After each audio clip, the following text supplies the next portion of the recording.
ढोकळ्याचे पीठ कसे तयार करायचे आणि त्या पिठापासून झटपट असा ढोकळा कसा बनवायचा। त्यासाठी बघा 500 ग्रॅम हरभरा डाळ आणि 500 ग्रॅम तांदूळ।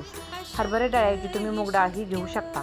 हे छान बारीक पिठाच्या चक्कीवरून दळून आणायचं। त्यानंतर त्या पिठामध्ये 125 ग्रॅम पिठी साखर, 40 ग्रॅम सायट्रिक ॲसिड, 40 ग्रॅम खाण्याचा सोडा आणि 50 ग्रॅम मीठ हे सर्व मोजून घालायचे आणि त्यानंतर ह्या पिठामध्ये चांगले मिक्स करून घ्यायचे।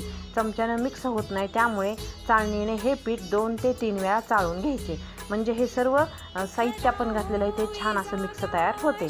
आता हे झालं आपलं ढोकळ्याचं पीठ तयार किंवा प्रीमिक्स तयार झालं। आता त्यापासून झटपट असा ढोकळा कसा बनवायचा बघा।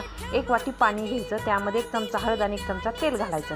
त्याच वाटीने मोजून 1 वाटी पीठ घालून घ्यायचं। जे की आपण ढोकळ्याचे पीठ तयार केलेले आहे ते पीठ घालून घ्यायचे आणि छान मिक्स करून घ्यायचं। बघा पीठ मस्त फुगलेलं आहे। त्यानंतर एका ताटाला तेल लावून हे पीठ त्यामध्ये घालून घ्यायचं। एका कढईमध्ये गॅसवर पाणी उकळायला ठेवायचं आणि त्या कढईमध्ये हे ताट ठेवून त्यावरून झाकून ठेवायचं।